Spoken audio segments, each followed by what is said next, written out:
Привет, друзья! Буквально на днях я рассказывал про игровые смартфоны, новинки, про Red Magic 10 Pro. А сегодня компания Asus, как и обещала, презентовала два новых флагмана ROG Phone 9 и 9 Pro. Дизайн и начинка у них похожи, отличаются лишь некоторые детали. Все подробности в ролике. Подписывайтесь на канал. Поехали!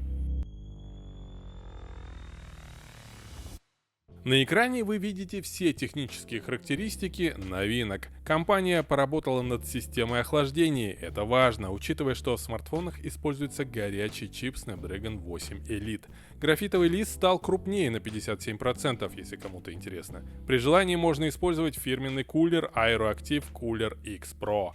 Обе новинки получили мини-экран NMI Vision сзади. У ROG Phone 9 есть 85 светодиодов, а у ROG Phone 9 Pro 648. Компания позволила отображать на заднем экране GIF-анимации и сделала 4 мини-игры. Управлять играми можно при помощи триггеров, расположенных на боковых гранях.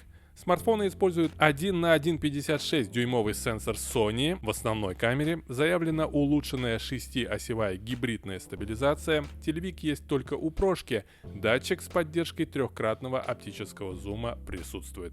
Телефоны порадуют владельцев проводных наушников, есть порт 3,5 мм с поддержкой Direct Virtuo. Про стереодинамики в Asus тоже не забыли, также в характеристиках заявлены сертификации Hi-Res Audio и Hi-Res Audio Wireless. Корпуса у новинок с защитой IP68. Теперь про цены. Все цены вы видите на экране, начинаются от 1100 евро, это 116,5 тысяч рублей, и достигают 1500 евро, это 159 тысяч рублей на сегодня за версию 24 на терабайт.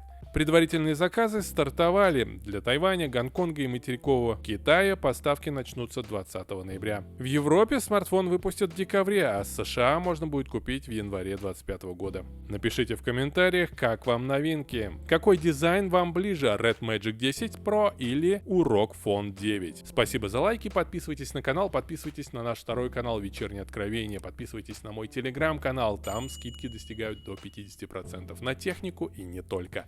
Впереди будет много интересного. Пока-пока.